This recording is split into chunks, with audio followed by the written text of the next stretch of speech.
શ્રી રામ, જય માતાજી, જય શ્રી કૃષ્ણ. તો ચાલો શરૂ કરીએ આજનો નવો બ્લોગ. ગાઈઝ, સવારના 8 વાગે આપણી થઈ ગઈ છે ગુડ મોર્નિંગ. તો કેમ છો તમે બધા? મજામાં? આશા કરું છું તમે બધા સ્વસ્થ હશો, તંદુરસ્ત હશો અને મોજમાં હશો. ગુજરાતી મોજમાં જ હોય છે. જો તમે અમારા પ્રીવિયસ વિડીયો નથી જોયા તો જઈને જરૂર જુઓ, અને જો તમે અમારી ચેનલ પર નવા છો તો ચેનલને સબસ્ક્રાઈબ કરવાનું ના ભૂલો. અને જો અમારા વિડીયો પસંદ આવે છે તો વિડીયોને લાઈક પણ કરી દો. મોર્નિંગના 8 વાગી ગયા છે અને આજે છે શનિવાર. તો યંશુને આજે 8 વાગ્યાનો ટાઈમ હોય છે સ્કૂલનો, કેમ કે બીજી સ્કૂલની અંદર તો 7 વાગ્યાનો હોય છે. શનિવારે 1 કલાક બધા વહેલા છૂટે છે. એ જગ્યાએ યંશુની સ્કૂલમાં 1 કલાક લેટ જવાનું હોય છે. છૂટવાનો ટાઈમ એઝ ઇટ ઇઝ હોય છે. તો સવારમાં યંશુને સ્કૂલે ડ્રોપ કરીને આપણે આવી ગયા છીએ અને હવે ટાઈમ છે બ્રેકફાસ્ટનો. તો બ્રેકફાસ્ટ લઈ લઈએ, પછી મળું છું તમને હમણાં જ. કૃષ્ણ ભાભી, જય માતાજી. ગાઈઝ, મોર્નિંગનું બ્રેકફાસ્ટ આપણે લઈ લીધું છે. ભાભીએ ચકાચક ભાખરી પર બહુ બધું ઘી નાખીને ભાખરી ખવડાવી છે. થોડીક વધી ગયું જમવાનું, કેમ કે સારું હોય એટલે થોડું વધી જાય. તો ચલો, હવે ઓફિસ જવાનો ટાઈમ થઈ ગયો છે, તો કામ ધંધો પણ કરવો પડશે. તો મળું છું તમને બહુ જ જલ્દી. તો વિડીયોમાં એન્ડ સુધી બન્યા રહેજો. ગાઈઝ, આવી ગયા છીએ આપણે ઘરે. બપોરના વાગી ગયા છે 1. લંચનો ટાઈમ થઈ ચૂક્યો છે. તો યંશુભાઈ અત્યારે હાજર સ્ટોકમાં છે નહીં. યંશુભાઈ ઉપર હશે ભાઈને ત્યાં. તો જમવાનો ટાઈમ થઈ ગયો છે, થોડું જમી લઈએ આપણે. મળું છું તમને પાછો થોડી જ વારમાં. પપ્પા, જય સિયારામ. કેમ છે તબિયત પાણી? શું કરો છો? અચ્છા, ચલો. તો પપ્પાને તબિયત પાણી સારા જ છે. જમવાનું બાકી છે ને તમારે? જમવાનું બાકી. પપ્પાને આજે છે 11. તો આપણે જમી લઈએ. સો ગાઈસ, જય શ્રી કૃષ્ણ, જય શ્રી રામ, જય માતાજી. તમને બધાને મારા સાથે પ્રણામ. કેમ છો? મજામાં? તો હું સ્કૂલેથી ઘરે આવી ગયો છું. તો હવે જમવાનો સમય થઈ ગયો છે, તો જલ્દી જ મળીએ જમીને. ગાઈઝ, ભાભીએ બનાવ્યું છે ડિનર, સોરી લંચ, ચકાચક. કાજુ પાત્રાનું શાક, તુરિયા પાત્રા અને કાજુ. તુરિયા નથી, શું છે ભાભી? તુરિયા જ છે. હા, તુરિયા પાત્રા, ગાજર સંભારો, સેલાડ અને આ જો ફ્રૂટ સલાડ. હા હા હા, મેડમ હમણાં ગામડે છે ત્યાં સુધી ભાભીએ મજા જ કરાવી છે જમવામાં. હે ને યંશુભાઈ? ઓ યંશુભાઈ, મજા આવે ને જમવામાં? હે ને? તો મમ્મી હજી ગામડે રહે તો હજી મજા આવે ને? હા પાડે છે. જરાય ના સાંભળે ને.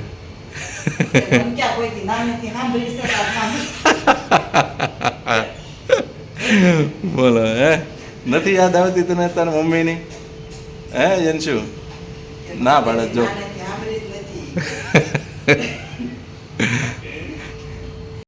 ગરમ રોટલી આવી ગઈ છે, આપણે જમી લઈએ. મળીએ છીએ જમીને. બપોરનું લંચ લપેટીને યંશુભાઈ જતા રહેતા ટ્યુશન. તો હવે ટાઈમ થઈ ગયો છે મેરેજમાં જવાનો.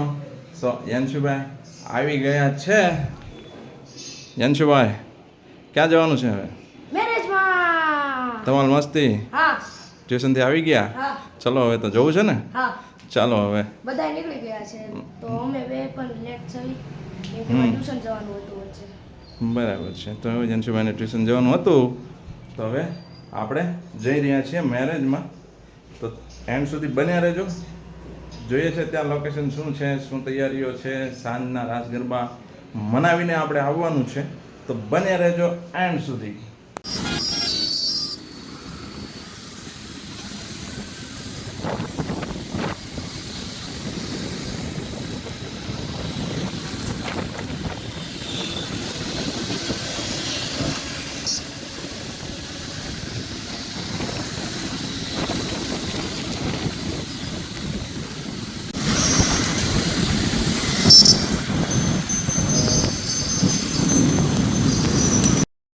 ડેસ્ટિનેશન પર પહોંચી ગયા છીએ કંઈક ફ્રન્ટ ગેટ છે અંદર મ્યુઝિક વાગી રહ્યું છે જોરશોરમાં. યંશુ અને હું પહોંચી ગયા છીએ સ્ક્વિડ ગેમ બનાવી નાખી એમ ને. યંશુએ જાતે સ્ક્વિડ ગેમ બનાવી છે ને આરે અહીંયા સ્ક્વિડ ગેમનો પાર્ટ છે યંશુભાઈ બનાવ્યો જાતે અને ફાર્મમાં લઈને આવી ગયો છે. ખીચામાં પડી ગયેલો રહી ગયો.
ગરબા રમવા આવ્યા કે ગેમ રમવા? શું ગેમ છે ને તીકડીમાં?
યંશુભાઈ ભાગવા મળ્યા છે અહીંયાથી, તો ચલો નીકળીએ છીએ, મળીએ છીએ તમને ઘરે જઈને. તો વિડીયોમાં એન્ડ સુધી બન્યા રહેજો, જલ્દીથી મળીએ છીએ.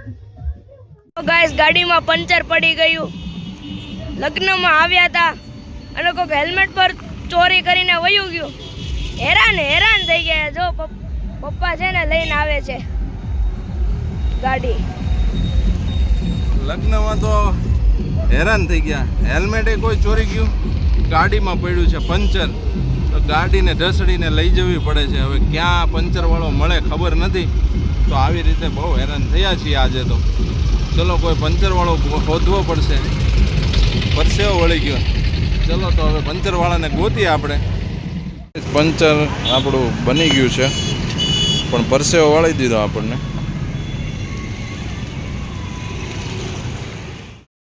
અહીંયા સુધી લાવવામાં તો પરસેવો કરી દીધો. પંચર બની ગયું છે. હવે પંચર તો છોડો, ટ્યુબ જ નવી નાખવી પડી. 3-4 જગ્યાએથી હવા લીક હતી તો ટ્યુબ જ નવી નાખી દીધી છે ફાઇનલી. તો જનશુભાઈને થોડો નાસ્તો કરવો છે, તો નાસ્તો કરાવીને પછી જઈશું ઘરે. તો મળું છું તમને બહુ જલ્દી. ગાઈઝ રાતના વાગી ગયા છે 12:30.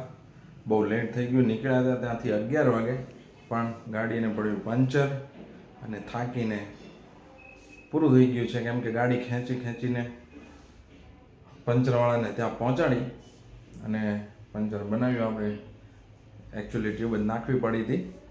હેલ્મેટ આપણું ચોરાઈ ગયું, શું કરી શકીએ. અને ગાડીમાં સાથે પંચર. તો થાકી ગયા છીએ. હવે તો સૂઈ જઈએ. આજના માટે રાખીએ છીએ આટલું જ. તો thank you so much for watching this video. મળીએ છીએ કાલે એક નવા બ્લોગ સાથે. તો જય શ્રી રામ, જય માતાજી. હસતા રહો, મુસ્કરાતા રહો, ખુશ રહો. જય હિન્દ, જય ભારત. Bye bye.